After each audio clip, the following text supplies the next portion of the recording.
Adita nanu tosami navzapami anagata Pisopanena yapi mi dena wono patirati Di sagalia betua piora ro sura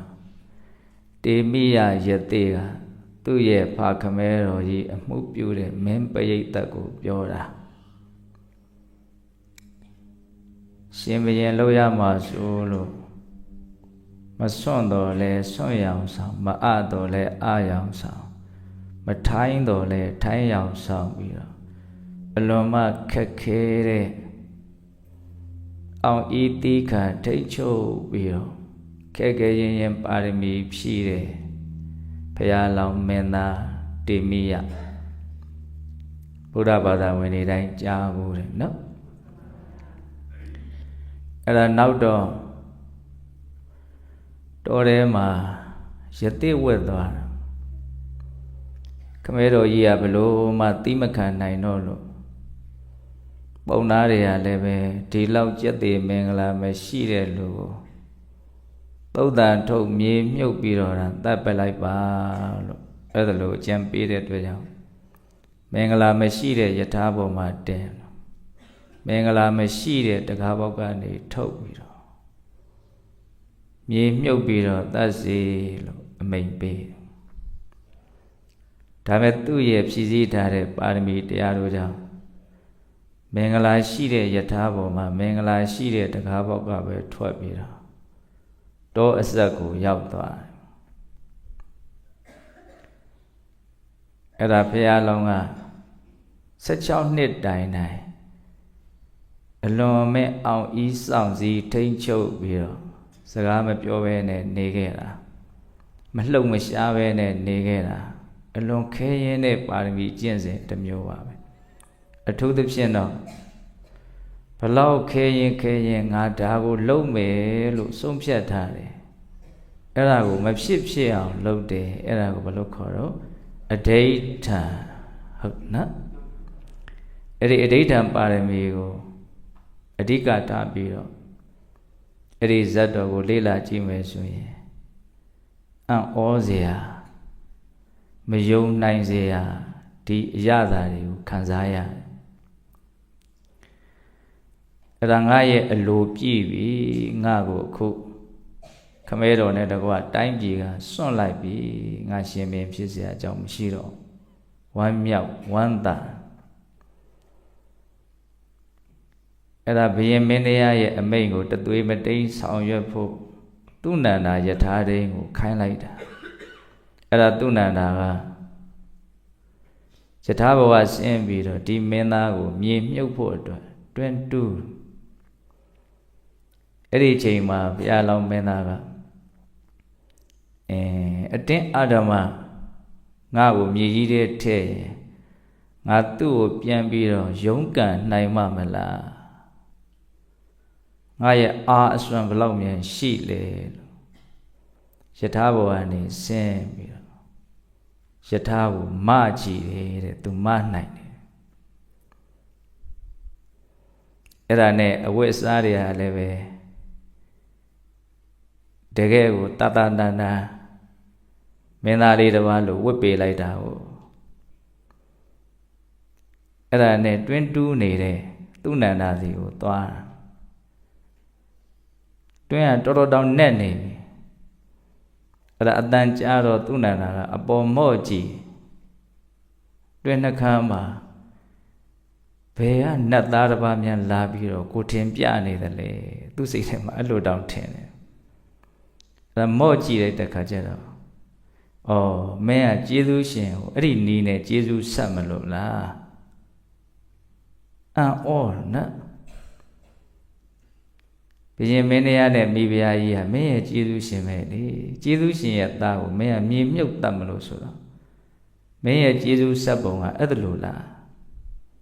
ခနဲ့တဲ့ပြောတာပါနော်အဲ့ဒီကြာတော့မှသူ့ရဲ့အရှင်သာမန်သိသွားတာအဲ့ဒါနဲ့အကျိုးအကြောင်းပြောတော့သူရသေးဝဲမယ်တိုင်းပြည်ပြန်လိုက်ခဲ့ဖို့ခေါ်မရရသေးဝဲမယ်အဲ့လိုဆိုသူဟာဝတ်မယ်မင်းဝတ်လို့မရသေးဘူးတိုင်းပြည်ကိုသတင်းစကားပြန်ပြီးတော့ပေးကြည့်အောင် နောက်မရှိရင်အကြောင်းစုံမသိရရင်စိတ်ပူပန်နေရလိမ့်မယ်အဲ့ဒါနဲ့သူနန္ဒာကနန်းတော်ပြန်ပြီးတော့တရင်စကားပေးအဲ့ဒါဘုရားလောင်းတော့ဟိမဝန္တာမှာယသိဝတ်ပြီးတော့နေတယ်သူနန္ဒာတိကတရင်စကားကြားတဲ့အခါမှာခမဲတော်ကြီးနဲ့မေတော်ကြီးဥဆောင်တဲ့ဒီမူမတ်တေနာပတိတွေနန်းတွင်သူနန်းတွင်သားတွေအကုန်လုံးတိမိယယသိကိုသွားပြီးတော့ဖူးမြော်ကြမယ်တွေ့ကြမယ်အဲ့ဒါသူတို့လည်းသွားဖို့စီစဉ်တာရှင်ဘုရင်တခါတော့ပဲကြီးတလေကျက်ဆိုတဲ့စကားအတိုင်းတော်တော်နဲ့ပြင်တာဆင်တာကမပြီးဘူး9ရက်လောက်ကြာသွားတယ်အဲ့ဒါနဲ့သွားကြတဲ့အခါကျတော့တော်ထဲမှာတိမိယယသိကိုတွေ့တဲ့အခါကျတော့အကုန်လုံးမနီမွေးမှာဝိုင်းပြီးတော့ထိုင်ကြအဲ့တော့တိမိယယသိကအဝတ်ပြုတဲ့အနေနဲ့သူ9ရက်ရှိပြီယသိဘဝနဲ့နေတယ်ဒါသူဘာစားနေတယ်လဲဆိုတော့ကံပြင်းရွက်တယ်နော်အဲ့ဒီအရွက်ကလေးတွေခူးပြီးတော့ပြုတ်ပြီးတော့စားအဲ့ဒီကံပြင်းရွက်ပြုတ်ကလေးကိုအဝတ်ကြည်ပြုံဖို့ဆိုတဲ့အတွေးနဲ့တဲခင်းဧခံတော့ဘုရင်ကြီးကအဲ့ဒီကံပြင်းရွက်ပြုတ်ကိုဘယ်စားနိုင်မလို့စီမပါစားမပါအဲ့ဒါနဲ့နောက်လှည့်ပြီးတော့ကြည့်ပါအောင်ဒါငါသားစားတဲ့အစားအစာတွေအဲ့လိုမျိုးပြပြီးတော့တခါနဲ့သူ့ရဲ့သားရဲ့မျက်နှာတည်တည်ချာချာကြည့်ပြီးတော့သူ့ရဲ့စိတ်ထဲမှာမေခွန်းတစ်ခုမေးလို့တဲ့ဆန္ဒဖြစ်ပေါ်လာတယ်အဲ့ဒါဘာလဲဆိုတော့တောကြီးထဲမှာတယောက်တည်းနေပြီးတော့ဒီလိုခက်ထန်ကြမ်းတမ်းတဲ့အစားအစာကိုစားပြီးတော့နေတဲ့ဒီမင်းသားရဲ့မျက်နှာကအလုံးမကြည်လင်တန့်ရှင်းတောက်ပနေပါလားအဲ့ဒါဘာကြောင့်အဲ့လိုဖြစ်နေရတာတော့တကယ်ဆိုတောကြီးထဲမှာမက်တေးချင်းလေးရှိတယ်တာရဲတိရစ္ဆာန်လေးရှိတယ်မလုံးမချုံနဲ့စိတ်မချလက်မချနေရတဲ့အနေအထားစားရတောက်ရတာလည်းအလွန်မှကြမ်းတမ်းတဲ့အစာအာဟာရတော့ဒီလိုအခြေအနေမျိုးမှာတောထဲမှာတယောက်တည်းနေပြီးတော့ကြမ်းတမ်းတဲ့အစာကိုစားပြီးတော့မျက်နှာဘာလို့ကြည်လင်တန့်ရှင်းနေရတာတော့အဲ့လိုမေးတဲ့အခါမှာဘုရားလောင်းကဟုတ်တယ်တဲ့အဲ့ဒါတောထဲမှာတယောက်တည်းနေရလို့ကိုငါမျက်နှာလေးကကြည်လင်နေတာဘာလဲတော့တယောက်တည်းနေရလို့နော်အခုဘယ်နှယောက်နေရတော့အများကြီးပဲနော်အများကြီးဆိုတော့ဘာဖြစ်လဲဟာကိုတယောက်တည်းစိတ်ထားနိုင်မှရမှာနော်ကိုယ်စိတ်ထဲမှာမသိတော်တာမသိတော်ဘူးထင်တာကြီးမြင်ရနိုင်တယ်ကြားရနိုင်တယ်ဟုတ်လားတော်ထဲမှာတယောက်တည်းနေရလို့ကိုငါမျက်နှာလေးကကြည်လင်းနေတာတဲ့အထူးသဖြင့်တော့သူ့ရဲ့စိတ်ဟာဘာမှရှုပ်ထွေးမှုမရှိဘူးဘဝနဲ့ပတ်သက်ပြီးတော့ဖြစ်ခဲ့တာတွေနဲ့ပတ်သက်ပြီးတော့ဖြစ်မှာတွေနဲ့ပတ်သက်ပြီးတော့ဖြစ်နေတာတွေနဲ့ပတ်သက်ပြီးတော့ဘုန်းကြီးကဘဝကို3မျိုးလောက်ပိုင်းခြားပြီးတော့ပြောလိုက်တယ်နော်ဖြစ်ခဲ့တာတွေနဲ့ပတ်သက်ပြီးတော့ဖြစ်အောင်မှာတွေနဲ့ပတ်သက်ပြီးတော့အခုဖြစ်နေတာတွေနဲ့ပတ်သက်ပြီးတော့အတိတ်အနာဂတ်ပိဿုပံကာလ3ဓာတ်ဘဝခီးကိုသွားတဲ့နေရာမှာသွားခဲ့ပြီးသားခရီးစဉ်ကြီးပြန်ပြီးတော့သမင်လေပြန်လေးကြည့်လိုက်ပါဦးအဲ့ဒါကိုဘာခေါ်တော့အတေးနော်သွားရဦးမယ်ရှေ့ဆက်ရမယ်ခီးကိုလည်းမျောမှန်းပြီးတော့ခြေပြားလေးထောက်ပြီးတော့ကြည့်လိုက်ပါဦးအနာဂတ်နော်အခုလောလောဆယ်ဘလို့တွေဖြစ်နေတာတော့ဆိုတာလေးကိုလည်းပဲပြည့်ပြည့်စုံစုံကြည့်လိုက်ပါဦးပိဿုပံအဲ့ဒါတေမိယမင်းသားကဘဝနဲ့ပတ်သက်ပြီးတော့ဖြစ်ခဲ့တာတွေဖြစ်အောင်မှာတွေအခုဖြစ်နေတာတွေဒါဆိုရင်မကြံတော့ဘူးနော်ဘဝကဖြစ်ခဲ့တာရဲ့ဖြစ်အောင်မှာရဲ့ဖြစ်နေတာရဲ့ဘာကြံသေးလဲအဲ့ဒါတွေရဲ့အပေါ်မှာသူကအလွန်မှမှန်မှန်ကန်ကန်မြင်ထားတယ်သိထားတယ်အဲ့ဒါကြောင့်မလို့သူ့မျက်နှာလေးကကြည်လင်တန့်ရှင်းနေတာတဲ့ဖြစ်ခဲ့တာတွေနဲ့ပတ်သက်ပြီးတော့သူဘယ်လိုမြင်တယ်လဲဖြစ်အောင်မှာတွေနဲ့ပတ်သက်ပြီးတော့သူဘယ်လိုမြင်တယ်လဲအခုဖြစ်နေတာတွေနဲ့ပတ်သက်ပြီးတော့သူဘယ်လိုမြင်တယ်လဲအဲ့ဒါလေးကိုပြောပြတာသောတော်ကဂါထာလေးက အရာကြက်မှတ်ပြီးတော့ရွတ်ဆိုနှလုံးသွင်းမယ်ဆိုရင်သူ့ရဲ့နေနီးလေးကိုအတုခိုးပြီးသားဖြစ်သွားနော်အတေတနာနုသောစာမိနဗ္ဗဇပါမိအနာဂတံပိစုပန္နေနယာပိမိတေနဝန္နောပတိရတိအတေတနာနုသောစာမိဖြစ်ခဲ့တာတွေနဲ့ပတ်သက်ပြီးတော့ငါစိတ်ထဲမှာဘာကြောက်ကြမှုဘာစိုးရိမ်မှုဘာမကျေနပ်မှုမှဘာမှမရှိဘူးဖြစ်ခဲ့တဲ့ကိစ္စတွေကသူ့စိတ်ကိုဘာမှအနှောင့်အယှက်မပေးနိုင်ဟောဆိုဖြစ်ခဲ့တာတွေရဲ့ပုံမှာ तू ကအမြင်ရှင်းတယ်ဘလို့အမြင်ရှင်းတာတော့ဆိုတော့ဘာမှမရှိတော့ဘူးပြီးခဲ့ပြီအဲ့ဒီအချက်ကအလွန်အရေးကြီးတယ်အတေတနာနဝကမေယနပတိကင်ခေအနာဂတံယရတိတံပဟိနတံအပတ္တင်္စအနာဂတံအတိတ်ကိုအစင်မလိုက်နဲ့မတွေးနဲ့အနာဂတ်ကိုအစင်မလိုက်နဲ့မတွေးနဲ့ဘာဖြစ်လို့တော့ယရတိတံပဟိနတံအတိတ်ဆိုတာပြီးခဲ့ပြီပျောက်ခဲ့ပြီဘာမှမရှိတော့ဘူးဟောအဲ့ဒီအချက်ကအဓိကစွဲထားရမယ်နော်သိမြင်နားလည်မှုနဲ့စိတ်ထဲမှာစွဲမှတ်ထားရမယ်အကြောင်းအရာနော်အတိတ်ဆိုတာဗါလဲတော့ပြီးခဲ့ပြီပျောက်ခဲ့ပြီဘာမှမရှိတော့အဲ့ဒါကိုရှင်းရှင်းလင်းလင်းသိရင်စောစောကအတိတ်နဲ့ပတ်သက်ပြီးတော့မကျေနပ်တာတွေကျေနပ်တာတွေရှုပ်ထွေးတာတွေပူလောင်တာတွေဘာမှဖြစ်စရာအကြောင်းမရှိဘူးအတိတ်ရဲ့အကြောင်းကိုသာအမှန်သိရင်အတိတ်ကကိုယ့်ကိုနှိမ့်ဆက်နိုင်မှာမဟုတ်ဘူးတော့အတိတ်ရဲ့အကြောင်းကိုအမှန်သိတယ်ဆိုတာဘယ်လိုသိမှအမှန်သိရရောက်မှာလဲဘာမှမရှိတော့ဘူးလို့သိဖို့ပဲအဲ့ဒါအယိုးရှင်းဆုံးနဲ့အမှန်ကန်ဆုံးပဲရှောက်ပြီးတော့ဝိလဲခတ်ပြီးတော့ထင်မိထင်ရတွေရှောက်တွေးပြီးတော့မြင်မနေနဲ့အတိတ်ဆိုတာဘာလဲတော့ဘာမှမရှိတော့မနေ့ကဖြစ်ခဲ့တာမှဘာမှမရှိတော့တာမဟုတ်ဘူးစောစောကဖြစ်ခဲ့တာလည်းဘာမှမရှိတော့ခုတင်ဖြစ်ခဲ့တာလည်းဘာမှမရှိတော့အဲ့ဒါလို့အတိတ်ရဲ့အပေါ်မှာအမြင်ရှင်းတဲ့အတွက်ကြောင့်အတိတဏနုသောစာမိအတိတ်ကသူ့ကိုစိုးရင်အောင်မလုပ်နိုင်ပါဘူးတဲ့အတိတ်ကြောင့်သူ့စိတ်ထဲမှာဆင်းရဲတယ်ပူလောင်တယ်ဆိုတာမရှိဘူး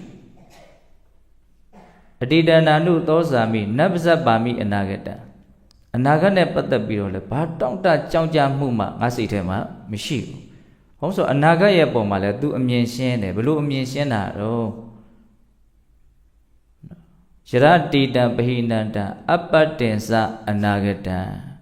အနာဂတ်ဆိုတာတကယ်ဖြစ်မလာသေးဘူးတဲ့တကယ်ဖြစ်မလာသေးလို့တကယ်မရှိသေးဘူးတကယ်မရှိတဲ့ကိစ္စကြီးနဲ့ပတ်သက်ပြီးတော့သူ့စိတ်ထဲမှာဘာရှုပ်ထွေးပူလောင်မှုမှမရှိဘူးပြောရင်သေလည်းမသေးကြဘူးမသေးကြတဲ့ကိစ္စကြီးကိုအခြေခံပြီးတော့စိတ်ထဲမှာပူလောင်ရှုပ်ထွေးနေရတာအလွန်မှမိုက်မဲရာယူးရာရောက်တယ်လို့ဆိုနိုင်ပါတယ်ပြီးတော့ကိုထင်တဲ့အတိုင်းလည်းဟုတ်ချင်မှဟုတ်တာဟိုတုန်းကခဏခဏစကားတခွန်းပြောပြတယ်အနာဂတ်တွေစိတ်ပူတယ်ဆိုလို့ရှိရင်ကိုစိတ်ပူတာတွေကိုစာရွက်လေးနဲ့ရေးမှတ်ပြီးတော့ထားကြည့်စမ်းပါလို့ငါဘာဖြစ်မှပူတယ်ဘာဖြစ်မှပူတယ်ဘာဖြစ်မှပူတယ်ရေးထားလိုက်နောက်တစ်လလောက်နေတော့နောက်တစ်နှစ်လောက်နေတော့ပြန်ကြည့်လိုက်အဲ့ဒါတွေတကယ်ဖြစ်သလားလို့မဖြစ်တာတွေပဲများတယ်လို့လက်တွေ့စမ်းသပ်ချက်တွေရှိတယ်ကျွတ်တို့ကအမှတ်တမဲ့နေလို့ပူတာတွေကိုတိတိတာတာလေးပူးကြည့်စမ်းပါငါဘာလို့ပူးနေတာကဲဟုတ်ပြီအဲ့ဒါကိုငါပူးနေတာကဲမှတ်ထားလိုက်အဲ့ဒါတကယ်ဖြစ်သလားဟောတခုခုဖြစ်မှဆိုလို့ပူတာအိုးဟုတ်လားအခုအနာဂတ်နဲ့ပတ်သက်ပြီးတော့သူ့စိတ်ထဲမှာဒါဟာတကယ်မဖြစ်သေးတဲ့ကိစ္စတွေမရှိသေးတဲ့ကိစ္စတွေဒါကြောင့်မလို့ဒါနဲ့ပတ်သက်ပြီးတော့အမြင်ရှင်းထားတဲ့အတွက်ကြောင့်အနာဂတ်ကလည်းသူ့ကိုတောင့်တမှုကြောင်ကြမှုတို့ဖြင့်လည်းပဲမပူလောင်စေဘူးမဆင်းရဲစေဘူးအဲ့ဒါလို့ဆိုလို့ရှိရင်အတိတ်နဲ့အနာဂတ်ကသူ့စိတ်ကိုမနှိပ်စက်ဘူးဆိုတာထင်ရှားတယ်နော်ဒါမြင်အခုလောလောဆယ်ပြစ္ဆုတ်ပံလေးရကောပြစ္ဆုတ်ပံဖြစ်ရကတော့သူ့ကိုနှိပ်စက်နေသလားဆိုတော့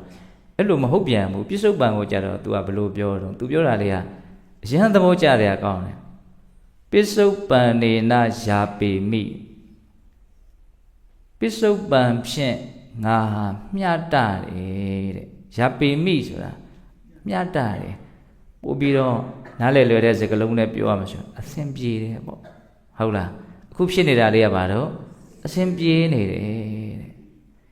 တကယ်တမ်းကတော့များသောအားဖြင့်အဆင်ကပြေးနေတဲ့ပြစ္ဆုတ်ပံကတော့ပြေးတာများပါတယ်ဆိုကြပါစို့ယောဂအရင်နှိမ့်ဆက်နေတယ်သိမပြေဘူးအဲ့ဒါဆိုရင်ဟုတ်လား စိတ်ဆင်းရဲတာကတော့သူဟာပြစ္ဆုတ်ပံကနှိမ့်ဆက်လို့မဟုတ်ဘူးရဲ့ဖြစ်ခဲ့တာကိုတွေးပြီးတော့ဆင်းရဲတာရဲ့မဖြစ်သေးတာကိုတွေးပြီးတော့ဆင်းရဲတာရဲ့ဒီနှစ်ခုပဲလောလောဆယ်အရာကတော့တကယ်တမ်းစိတ်ဆင်းရဲအောင်မလုပ်ဘူးရဲ့ယောဂီတို့သေချာတွေးကြည့်ဟိုတလောကမဟာဗောဓိမေဆိုကြီးရဲ့တရားအတူလေးကိုဘုန်းကြီးနာပြစ်တယ်ပေါ့နော်ဆိုကြီးကဘာပြောဆိုတော့တကယ်နှိမ့်ဆက်နေတာကတကယ်ဖြစ်နေတဲ့ဒုက္ခကတမတ်သားတယ်မပူတဲ့ဟုတ်လားနော်ဇီကုန်းနေဆိုတော့ဟောတာဇီကုန်းကလူတွေဟင်တော်ခင်ပို့လို့ပါလားမသိပါဘူးနော်တကယ်ဖြစ်နေတဲ့ဒုက္ခကဘာလဲတော့တမတ်သားတယ်မပူတဲ့အဲ့ဒါငမ်းမှုသားကအတိတ်ကိုပြန်တွေးပြီးတော့စိတ်ဆင်းရဲတာတဲ့ဒုက္ခဘဝရဲ့ဒုက္ခတွေကငမ်းမှုသားကအတိတ်ကိုအကြောင်းပြုပြီးတော့ဖြစ်တာနောက်ထပ်တမတ်သားကြံသေးရဲ့နော်နောက်ထပ်တမတ်သားအနာဂတ်အကြောင်းမလို့ပူတာတမတ်သားတဲ့အတိတ်ကြောင့်ဆင်းရဲတာကငမ်းမှုသားအနာဂတ်အတွက်ဆင်းရဲတာကတမတ်သားအခုလောလောဆယ်တကယ်နှိမ့်ဆက်တဲ့ဒုက္ခတမတ်သားလောက်ပဲရှိတယ်ဒါတွေကကလေးတွေများတော့သူတို့ကတမတ်တွေငမ်းမှုတွေကသိမှသိမှာနော်25ရာခိုင်နှုန်းဆိုတမတ်သားခေါ်တာပေါ့နော်သူကရာနှုန်းပြည့်ဆိုတော့တကြက်ဆိုရင်ပြားတရားရှိတာဟုတ်ဒါတချို့ကလေးတွေကသူတို့ကပြားတွေပါလိမပြောနဲ့ကြက်တောင်သူတို့သိပ်ပြီးတော့သုံးရမှာမဟုတ်ဟုတ်လား5ချက်တောင်သူတို့သုံးဘူးရင်မှသုံးဖို့မှာ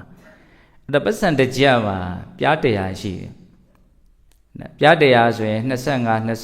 4ကပါ25ပြားကိုတမတ်လို့ခေါ်တာဟုတ်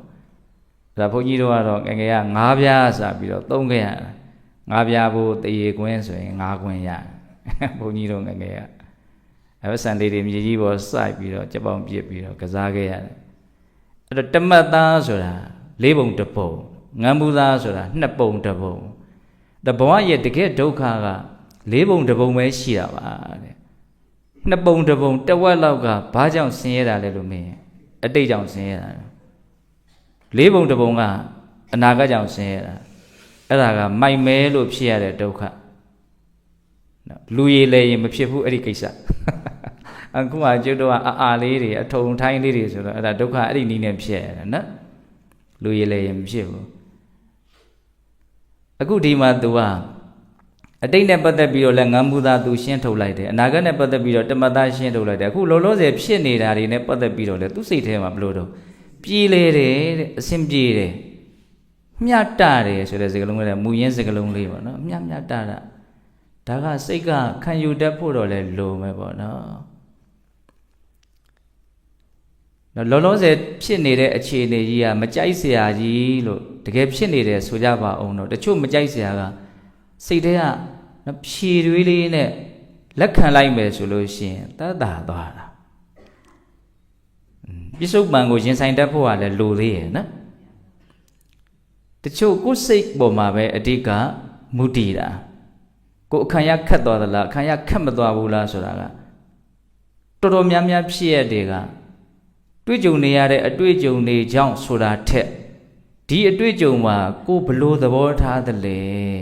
ကိုရဲ့ပင်ကိုစိတ်အခြေအနေလေးပေါ်မှာမူတည်တယ်ဘလောက်ခံရခက်သွားလဲခက်မသွားဘူးလဲဆိုတာဆရာတော်ဥဇတိကဟောတဲ့တရားလေးငငယ်ရစကောင်းတဲ့ဆိုရင်စိတ်တွေဆင်းရဲနေပြီပူလောင်နေပြီဆိုရင်မြင်ရတာတွေကလည်းစိတ်ဆင်းရဲတရားတွေပဲကြားရတာတွေကလည်းစိတ်ဆင်းရဲတရားတွေပဲတွေ့ရတာတွေကလည်းစိတ်ဆင်းရဲဘယ်ဟာမှตาရမနေဘူးဘုံတော့သူ့ရဲ့စိတ်မူရင်းကွာစားဘာဖြစ်လို့ဆင်းရဲနေတကယ်လို့စိတ်တရားသာကြည်လင်းနေမယ်တန်ရှင်းနေမယ်အရာရာဟာအကုန်ตาရနေတယ်အရာရာအကုန်ကောင်းနေတယ်မြင်ရတဲ့မြင်ကွင်းလေးရလဲဩตาရလိုက်တာဆိုကြီးကဘလောက်တောင်ပြောတော့တိရွက်လေးတွေလှုပ်နေတာကြည့်ပြီးတော့တောင်ပျော်တယ်တဲ့ငှက်တန်လေးတွေကြားတာနားထောင်ပြီးတော့တောင်ပျော်တယ်စိတ်ထဲမှာအလွန်ချမ်းသာနေတယ်မြင်ရတာတွေကလည်းချမ်းသာတယ်ကြားရတာတွေကလည်းချမ်းသာမှုကိုဖြစ်စေတယ်အဓိကပြစ္ဆုတ်ပံကိုအစဉ်ပြေပြေရင်ဆိုင်ဖို့ကလည်းပဲအကြောင်းအားလျော်ဆိုတာတွေ့ရကြုံရတဲ့အခြေအနေအရက်ရက်တဲ့အဲ့ဒီအတွေ့အကြုံတွေမှာကိုဘလို့သဘောထားသလဲဆိုတဲ့ကိုစိတ်ထားလေးကပိုးပြီးတော့မှကိုစိတ်ရဲ့ချမ်းသာခြင်းဆင်းရဲခြင်းရဲ့ပုံမှာပိုးပြီးတော့အားကြီးတဲ့အကြောင်းတရားတွေနဲ့သူဖြစ်ပေါ်နေအကျိုးကျေးဇူးပြုနေတယ်သူပို့ပြီးတော့အဓိကကြတယ်အဲ့ဒီအချက်ကိုလည်းမြင်ရမယ်နော်ဒါကြောင့်ယောနိသောမနတိကာရနှလုံးသွင်းမှန်တယ်အတွေးကောင်းတယ်အမြင်ကောင်းတယ်ဆိုလို့ရှိရင်ပြစ္ဆုတ်ပံကိုလည်းပဲ သူဟာချမ်းသာတဲ့အဖြစ်တစ်ခုထွက်အောင်ရင်ဆိုင်နိုင်မယ်ပေါ့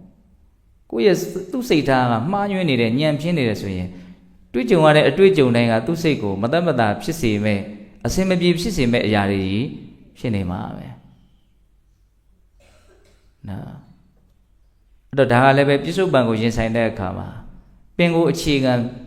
လောကရဲ့ပုံမှာဘဝရဲ့ပုံမှာမြင်တဲ့အမြင်မှန်လေးတွေအားကောင်းထားမယ်ဆိုရင်တုံးတန်ယုံဟာကအစင်းရဲပါဘူးဟုတ်လားခုဒီမှာသူပြောတဲ့စကားလေးမှတ်တာနော်အတိတနာနုသောစာမိဖြစ်ခဲ့တာတွေကလည်းသူ့စိတ်ကိုစိုးရင်အောင်မလုံးနိုင်နဗ္ဗဇပါမိအနာဂတအနာဂတ်ကိုလည်းဘာမှတောင့်တကြောင်ကြမှုနဲ့ပူပန်းနေတာမရှိဘူးဘာဖြစ်လို့တော့အတိတ်ကိုမရှိတော့ဘူးလို့သူသိတယ်အနာဂတ်ကိုမရောက်သေးဘူးလို့သူသိတယ်ဟောအခုလောလောဆယ်ရင်ဆိုင်နေရတဲ့ပြစ္ဆုတ်ပံကိုလည်းပဲသူဘလို့သဘောထားတယ်လေမြတ်တာပါတယ်တဲ့အဆင်ပြေပါတယ်ဟုတ်ပါတယ်တော်တော်များများကတော့အဆင်ပြေတယ်ဆိုရင်ပြေးသွားတာပါပဲအဆင်မပြေဘူးဆိုတော့လည်းမပြေဘူးပေါ့ဟုတ်တယ်မို့လားအဲ့ဒါကြောင့်မလို့တေနဝန္နောပတိရတိငါရဲ့မျက်နှာလေးကကြည်လင်းနေတာတဲ့ယောဂီတို့အဲ့ဒါကိုမှတ်ရမယ်နော်ဖြစ်ခဲ့တဲ့ကိစ္စတွေမဖြစ်သေးတဲ့ကိစ္စတွေအခုဖြစ်နေတဲ့ကိစ္စတွေဒါတွေရဲ့ပုံမှာသူ့ရဲ့စိတ်သဘောထားတွေဟာအလွန်မှမှန်ကန်တဲ့အတွက်ကြောင့်ရိုးရှင်းတဲ့အတွက်ကြောင့်သူ့စိတ်ဟာပူလောင်နေတာပင်ပန်းနေတာမရှိဘူးပြောရရင်စိတ်ဟာကြည်လင်းနေတယ်အေးချမ်းနေတယ်အဲ့တော့ကြည်လင်မှုအေးချမ်းမှုရဲ့ကြည်လင်မှုအေးချမ်းမှုရှိတဲ့စိတ်ရဲ့မိယာဒီရုပ်ဟာလည်းပဲကြည်လင်သွားတယ်နော်စိတ်ကရုပ်ပေါ်မှာအကြီးကြီးလွှမ်းမိုးနိုင်တယ်ဟုတ်တယ်စိတ်ညစ်ရင်ညစ်တဲ့ရုပ်ကလေးပေါက်သွားတာစိတ်ကြီးကိုမမြင်ရတော့လည်းပဲစိတ်မှီးနေတဲ့ဒီရုပ်ကြီးကိုစိတ်ရဲ့စွမ်းအားအာနိသင်ရဲ့အစွမ်းကြောင့်ပြောင်းလဲမှုဖြစ်သွားတယ်ဆိုတာကိုကျွတ်တို့မြင်နိုင်မို့လားမြင်နိုင်တယ်နော်စိတ်ကြည်လင်နေစိတ်ချမ်းသာနေတယ်ဆိုရင်လေချမ်းသာတဲ့ရုပ်ကလေးကပေါက်နေတာပါပဲဟုတ်ရဲ့လားအဲ့ဒါသူဆက်ပြီးတော့ပြောတယ်အနာဂတပဇ္ဇပါယအတိတတနုသောဆန္ဒဣတိနာဘာလာတုတ်တန်တိနလောဝဟရိတောလူတော်လောကမှာဖြစ်ပေါ်နေတဲ့သဘာဝတရားတွေရဲ့အကြောင်းကိုဖြစ်ပေါ်နေတဲ့သဘာဝတရားတွေဆိုတာဘဝကိုပြောတာနော်ကိုဘာတွေဖြစ်ခဲ့တယ်လဲဘလို့ဖြစ်သွားတာလဲအခုဘလို့ဖြစ်နေတာလဲအဲ့ဒါတွေကိုသိရမယ်အခုအဲ့ဒါတွေသိဖို့တရားအထုတ်တယ်အဲ့ဒါတွေကိုမသိကြမမြင်ကြတဲ့နားမလည်ကြတဲ့ပုံကိုယ်တွေကိုသူကဒီနေ့မှာဘာလလို့သုံးတယ်လူမိုက်ပေါ့အဲ့ဒီမိုက်မဲတဲ့ပုံကိုယ်တွေဟာအနာဂတပါဇ္ဇပါယမဖြစ်သေးတာနဲ့ပတ်သက်ပြီးတော့လည်းသူတို့မှာအလွန်မျှော်မှန်းချက်တွေထင်စားချက်တွေယုံမှားချက်တွေနဲ့အများကြီးစိုးရိမ်နေတာကြောက်ကြနေတာတွေရှိတယ်။ဘာမှဖြစ်သွားမှလေလဲဖြစ်ပါမလားသူတို့မှာပြောရရင်မြင့်မြတ်တဲ့အလုပ်စိတ်အလုပ်ကလည်းအလွန်မှနဲတဲ့အတွက်ကြောင့်အနာဂတ်ကိုတွေးပူဖို့အတွက်အချိန်နေရလဲရတယ်ပေါ့စဉ်းစားတခါလေးအချိန်မရှိဘူးသာပြောတာအနာဂတ်အတွက်တွေးပူဖို့တော့အချိန်တွေကရှိရနော်သိမ့်ပြေးနေပြေးကိုတွေးပြီးတော့ပူနေတာဟုတ်လားအဲချို့လူတွေကအနာဂတပါဇ္ဇပါယအနာဂတ်ကိုတောင့်တကြောက်ကြပြီးတော့ပူလောင်နေကြတယ်အတိတတနုသောဆန္ဒဖြစ်ခဲ့တာတွေနဲ့ပတ်သက်ပြီးတော့သူတို့စိတ်ထဲမှာမကျေနပ်ချက်တွေအကြီးအကျယ်လွှမ်းမိုးတယ်ရင်မှုတွေကလည်းအကြီးအကျယ်လွှမ်းမိုးတယ်ဟောလောဘဒေါသနဲ့ပဲအတိတ်ကိုသူတို့ရှုမြင်သုံးသပ်နေကြတာဟုတ်လားအဲ့ဒါလို့အတိတ်ရဲ့ပူလောင်မှုခါသီးမှုအနာဂတ်ရဲ့ပူလောင်မှုတွေကိုမိုက်မဲမှုကနေတဆင့်ယူငင်းနေကြတယ်ယူဆောင်နေကြတယ်ဒီလူမိုက်တွေဟာတဲ့ဘလို့ဖြစ်နေတုံးဆိုတော့နှလုံးမှာဟရီတော်လူတော်ရှိတ်ဖြတ်ထားတဲ့ကျူရိုးတွေလို့သူတို့ရဲ့ပုံပန်းသဏ္ဍာန်တွေဟာညှိုးနွမ်းနေကြတယ်တဲ့လန်းလန်းဆန်းဆန်းမရှိဘူးတဲ့ဟုတ်လားဘယ်သူပြောတာတော့တေမိယယတိပြောတာနော်အများကြီးပဲသူ့ရဲ့ခမဲတော်ကြီးကိုတရားတွေဟောတာဒီဟာကိုပြောတော့ဘုရင်ကြီးကသဘောတော်ကြပါတယ်သူကတော်လိုက်တာသူသားဒါပေမဲ့လို့ဒီအရွယ်လေးနဲ့ဒီလိုရသေးဝတ်သွားတာကိုသူကလက်မခံနိုင်ဘူးဒါကြောင့်တိုင်းပြည်ပြန်လိုက်ခဲ့ပါရှင်ဘုရင်လုပ်ပါငယ်ပါသေးတယ်နောက်အသက်ကြီးလာမှအခုလိုတောအရက်ဝင်ပြီးတော့ရသေးဝတ်ပါခုချိန်ကရသေးဝတ်ရမယ့်အချိန်မဟုတ်သေးဘူးတိုင်းပြည်ပြန်ပြီးတော့ရှင်ဘုရင်လုပ်ဖို့ပြောတာအကြောင်းပြချက်ကဘာကိုပြတာတော့ငယ်သေးလို့အကြောင်းပြတဲ့အတွက်ကြောင့်သူခမဲတော်ကြီးပြောတဲ့စကားကိုပဲအခြေခံပြီးတော့မင်းကြီးတဲ့ငယ်သေးတယ်ဆိုပြီးတော့ တန်ဖိုးရှိတဲ့အလုပ်မြင့်မြတ်တဲ့အလုပ်ကိုမလုပ်ဖဲမနေလေနဲ့ငယ်ငယ်ရွယ်ရွယ်ကလေးလေးတွေနော်တိရွက်နူလေးတွေခူးလိုက်တယ်လို့မျိုးမျက်နှုနုလေးတွေကိုဆွဲပြတ်လိုက်တယ်လို့မျိုးပျက်စီးခြင်းတရားကြီးကသေခြင်းတရားကြီးကဖြက်စီးလို့ငယ်ငယ်ရွယ်ရွယ်သေသွားတဲ့အသေးကောင်လေးတွေငါခဏခဏမြင်ဘူးတယ်တဲ့ခုခေတ်ပို့ပြီးတော့တောင်မှမြင်ဖို့အတွက်အခွင့်သာသေးတယ်နော်ကလေးဆေးရုံသွားကြည့်လေနော်ငယ်သေးတယ်ဆိုပြီးတော့ဘာအာမခံချက်မှရှိနေတဲ့အမျိုးမဟုတ်ဘူးဘဝဆိုတာဟုတ်လားအဲ့ဒီမှာအဲ့ဒါနဲ့ဆက်ပြီးတော့ဘဝရဲ့ပုံမှာ तू ဘလို့မြင်တယ်လဲဆိုတာလေးတွေကိုပြောတာဘဝကဘာနဲ့တူလဲဆိုရင်တဲ့ဒါဘုန်းကြီးကစာမကြည့်ခဲ့ဘူးတစ်ချိန်လုံးကမှတ်သားထားတာလေးပြန်ထုတ်ပြီးတော့ပြောနေနော်ဘာနဲ့တူလဲဆိုလို့ရှိရင်တဲ့ရက်ကန်းရက်တာနဲ့အလွန်တူတယ်တဲ့ရက်ကန်းရက်တာမြင်ဘူးမှဒီဥမာကောင်းကောင်းခံစားလို့ရမှာနော်ရက်ကန်းရက်တယ်ဆိုတာကရှေ့ခေတ်ကတော့တို့လက်နဲ့ပဲခတ်ပြီးတော့ရက်တဲ့ရက်ကန်းစဉ်ကိုသူကဥမာပေးတာပါရက်ကန်းရက်တယ်ဆိုတာတိုင်ကြီးဆိုပြီးတော့ရှိတယ်ခြေတွေကိုအရင်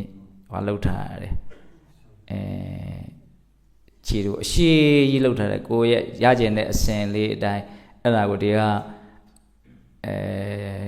နှက်ဆိုတဲ့ဟာကြီးရှိတယ်အဲ့ဒီထဲမှာသူကဒီဘက်အစွန်ဆုံးကျိုးကဘာအယောင်ပြီးရင်ဘလို့အယောင်ရကျင်တယ်ဘလို့အကွက်ဖော်ကျင်တယ်ဆိုရင်သူအဲ့ဒီတိုင်းခြေကိုအရင်တန်းထားလိုက်တာဟုတ်လားအဲ့ဒီနှက်ကသူကကျိုးတွေပါပဲသူကအဲ့ဒါသူကနှစ်လွှားရှိတယ်အဲ့ဒါအပေါ်တင်တဲ့နှက်ရှိတယ်အောက်ကိုဆွဲချတဲ့နှက်ရှိတယ်အဲ့ဒါခြေနှင်းကလေးနဲ့ဘုံကောင်းကောင်းကျွမ်းကျင်တဲ့အဲ့ဒီကိစ္စကိုငငယ်ကအမအမြဲတမ်းရက်ကန်းရှက်နေတာဆိုတဲ့အခါကျတော့အဲ့ဒီရဲ့ဒီဘက်မှာမှသူကရသွားဆိုတာရှိတယ်ဝါးလေးကိုလှုပ်ထားအဲ့ဒါဒီကခြေထောက်နဲ့နင်းလိုက်တယ်ဆိုရင်ခြေကအပေါ်တသက်အောက်တသက်ဖြဲပေးလိုက်တာပေါ့အဲ့ဒီထဲမှာဒီကလွန်းဆိုတာရှိတယ်အဲ့ဒီလွန်းထဲမှာရက်ဖောက်ဆိုတာရှိတယ်ရက်ဖောက်ဆိုတာတွေကခြေလုံးတေးသေးလေးပေါ့အဲ့ဒါလည်းအယောင်မျိုးစုံပေါ့နော်အဲ့ဒါတွေကပြစ်ထည့်လိုက်တယ်ဟိုဘက်ကလက်ကယူတယ်ပြီးရင်ရသွားကိုဒိုင်းဆိုတော့ခတ်လိုက်တယ်အဲ့ဒါခြေထောက်တစ်ခုဟိုခြေတစ်ခုရက်ပြီးသားဖြစ်သွားတယ်အဲ့ဒါကိုဖောက်ချီလို့ခေါ်တယ်ဒီလိုသွားတာတိုင်ချီဒီလိုသွားတာဖောက်ချီအဲ့ဒါပြီးတော့ဒီဘက်ညာလက်ကဘယ်ဘက်ကတစ်ခါပြန်ပြီးတော့ဟိုထဲကိုထည့်လိုက်တယ်ဒီဘက်လက်ကဆွဲထုတ်ပြီးတော့ချပြီးတော့ဒိုင်းဆိုတော့ခတ်လိုက်တယ်လွန်းပြန်ကြတော့အဲ့လိုလက်နဲ့ခတ်ရှံလို့ဒိုင်းနဲ့သွားနေတယ်သူကအဲ့တော့အဓိပ္ပာယ်ကဘာလဲဆိုတော့ဒီတိုင်ကြီးပေါ်မှာဖောက်ချီဟာတပင်ပြီးတပင်သွားတယ်ခတ်တယ်အဲ့လိုဆိုရင်တပင်ခတ်လိုက်တိုင်းတိုင်ကြီးဟာတပင်စာလက်ကျန်ဟာတိုးသွားတယ်နောက်ရက်ပြီးသွားပြီဆိုတော့ရက်လို့ကိုမရတော့ဘူးခြေလေးတိုင်ကြီးလေးကတိုးလေးပဲကျန်တော့တယ်အဲ့တော့ဘာလို့အောင်ဆိုတော့အဲ့ဒါတွေစုစည်းပြီးတော့ကျိုးအငှားနဲ့ခြီထားတဲ့ရက်ကန်းစင်မှာတော့ဘာပြောချင်တာတော့ဒီကခြီတပင်ဝင်သွားပြီးတော့ခတ်လိုက်တိုင်းတိုင်ကြီးဟာတပင်စာတိုးသွားတယ်တဖြည်းဖြည်းနဲ့တိုးသွားတယ်လက်ကျန်ဒီကရက်ပြီးသားကြီးကအကြီးဖြစ်လာတော့နော်ဘောကရက်ကန်းရက်နေရတယ်လို့ပဲလို့သူကမြင်တယ်ဘလို့အစင်လေးတွေမြန်ရက်လိုက်တယ်လို့မြန်ဖြစ်သွားမလဲအဲ့ဒါကိုတော့စားရဲကပြောမထားဘူးအဲ့ဒါဘုန်းကြီးရဲ့ဖြည့်ပြီးတော့တွေးတဲ့အတွေးသူပြောနေတာလေးကတပင်ထည့်ပြီးတော့ခတ်လိုက်တိုင်းတိုင်ကြီးဟာတိုးသွားတယ်နောက်ကျတော့ရက်ဖို့အတွက်တိုင်ကြီးမရှိတော့ပြီးသွားတယ်ရက်ကန်းတခင်ဘောကလည်းတရက်နေသွားတယ်ဆိုရင်တရက်စာလက်ကျန်ဟာနဲသွားတယ်ကြံတဲ့နေရမယ့်ဟာလေးကတူသွားတယ်ပေါ့ဆိုကြပါစို့ကိုကရက်100ထပ်ပြီးတော့နေရမယ်ဆိုကြပါစို့တရက်နေလိုက်ဆိုကိုယ့်လက်ကိုရက်ဖက်ကျန်တော့တယ်နော်ဒီရက်ကန်းတစ်စင်သာသူလှုပ်ထားတယ်ဖောက်ချီပေါင်း3သိန်းလောက်သူရက်ရင်ပြည့်သွားမယ်တိုင်ကြီးကိုလည်းအဲ့လောက်ဖက်လှုပ်ထားတယ်ဘယ်နဲ့တောင်းသားလှုပ်ထားတယ်နော်ခြီလေးတပင်းဝင်သွားတိုင်းအဲ့ဒါတရက်မှာဘာမှပြီးတာမဟုတ်ဘူးနော်အဲ့ဒါကိုဥမာပေးတာနော်ဒါကြောင့်တရက်ကုံသွားတိုင်းနေရမယ့်ဟာတိုးသွားတယ်နဲသွားတယ်အဲ့ဒါကိုတူကတရက်လို့မမြင်မဲနဲ့တဏှာကြီးနေလိုက်ပြီဆိုရင်လေတဏှာကြီးစားကုံသွားပြီတနည်းအားဖြင့်လက်ကျန်ဟာတဏှာကြီးစားပို့ပြီးတော့နဲသွားပြီတိုးတောင်းသွားပြီဘဝကိုနှစ်နဲ့တိုင်းတာရတာမေ့လျော့မှုကိုပို့ပြီးတော့အားကောင်းစေတယ်လို့ထင်မိတယ်ဟုတ်လားလနဲ့ရက်နဲ့နာရီနဲ့မိနစ်နဲ့စက္ကန့်နဲ့ အသက်ကိုငါဘယ်နဲ့စက္ကန့်ရှိပြီလို့မြန်ပြောတဲ့ထုံးစမ်းစင်လာရှိမယ်ဆိုလို့ရှိရင်ဟာတော်တော်ပြောနေဝင်နော်ငါဘယ်နဲ့စက္ကန့်ရှိပြီနောက်ထပ်ဘယ်နဲ့စက္ကန့်ကျန်တော့တယ်အဲ့ဒါတော့များလုံးပါနေလေငါဘယ်နဲ့နာရီရှိပြီလူဘဝကြီးရောက်ခဲ့တာ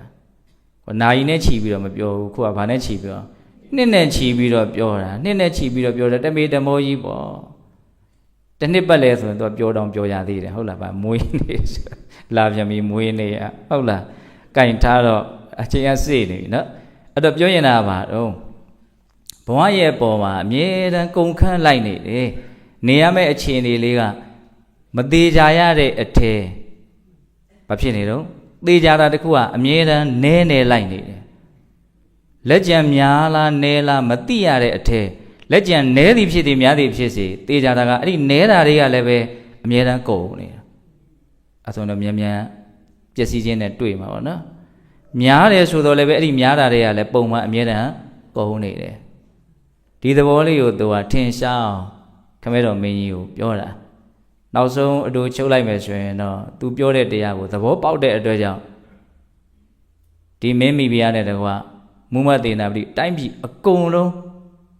ရသေးဝကြတာဒီတိုင်းပြည်ကိုလာပြီးတော့ဘေးတိုင်းပြည်ကလာသိမ့်ဖို့ကြိုးစားတော့လူလည်းမရှိဘူးဟောအရန်ဆန်းကျင်တဲ့အံ့ဩစရာကောင်းတဲ့ဖြစ်ရကြီးတစ်ခုပေါ့နော်ဖေရောက်သွားတာတော့လူတွေနော်သေတောက်ကျူးတွေလောက်မူယူနေတဲ့လူတွေလောက်အထိုက်လျောက်ပဲကြံတယ်ပေါ့ပုံမှန်သိဉာဏ်ရှိတဲ့လူတွေအကုန်လုံးတိမိယရသေးနောက်လိုက်သွားကြတာအဲ့ဒါသူတို့အဲ့ဒီသတင်းကြားတဲ့အခါကျတော့စိတ်ထဲမှာဘာလို့ဒီကိစ္စကြီးကဒီလိုကြီးဖြစ်တာတော့ဒါဘလို့လဲပေါ့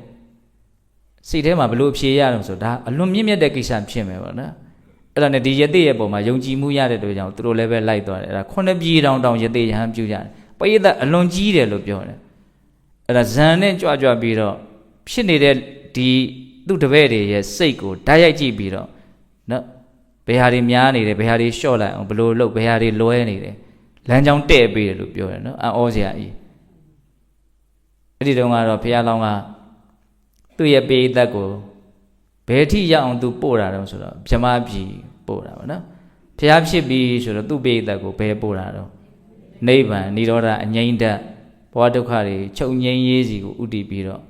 ရသော်ဘုရားပို့ဆောင်ဒါလေးတွေကိုမြင်ရမယ်နော်အဲ့တော့ဒီနေ့စွမ်းနုမောဒနာတရားကပါတယ်တော့တေမိယဇတ်မှာလာတဲ့နော်စဉ်းစားဆင်ခြင်စရာကောင်းတဲ့အကြောင်းအရာလေးတွေနောက်ပိုင်းလာလေးကတော့ဖြည့်ဆွက်ပြီးတော့ပြောလိုက်တာပဲတကယ်ပြောချင်တာပါတော့